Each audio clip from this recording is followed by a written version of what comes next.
какви си семки, бе, чак, това е някакво масло. Виж, един леген масло повече е налял, отколкото трябва.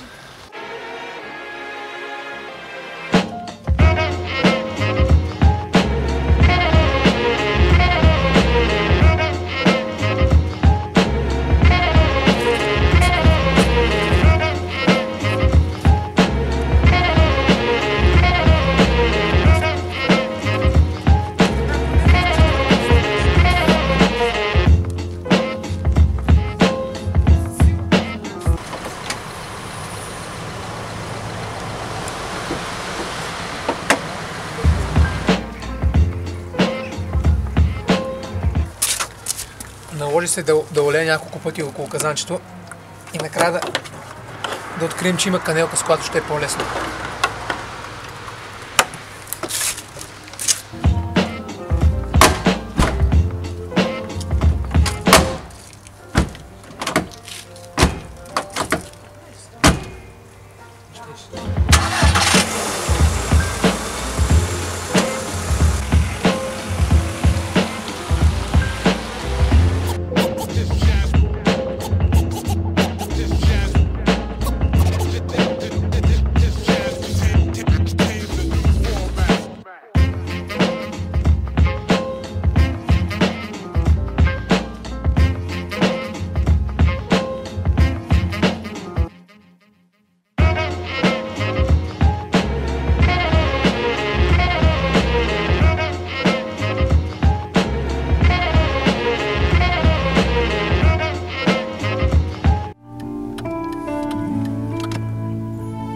Чуй песента.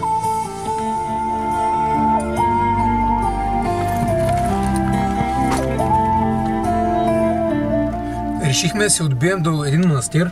Каза, че бил най-големия на Европа. Най-стария. Най-стария, точно така.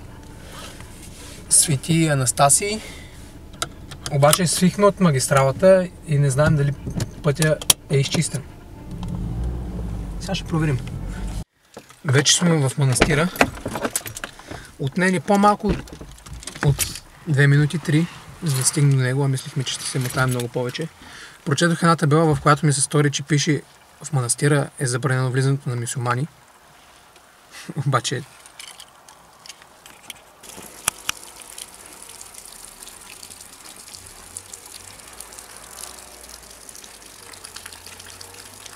Хот меню.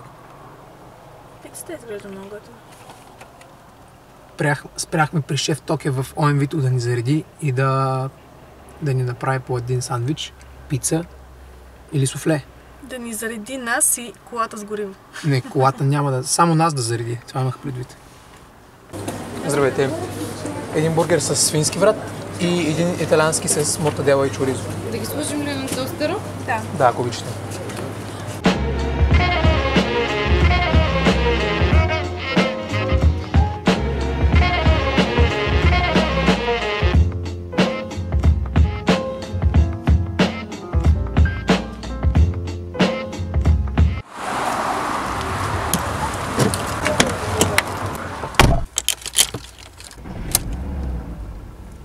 Готови сме за тръгване!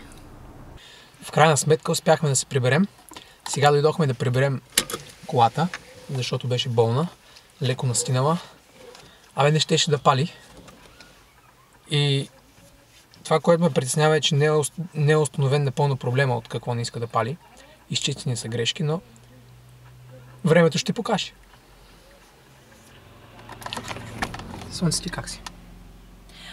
Пасачо ни липсва много. Остави го там и нека да видим тест драйва.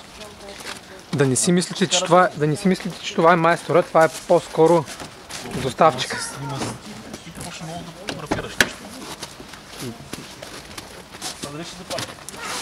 Не знам, момент на истината.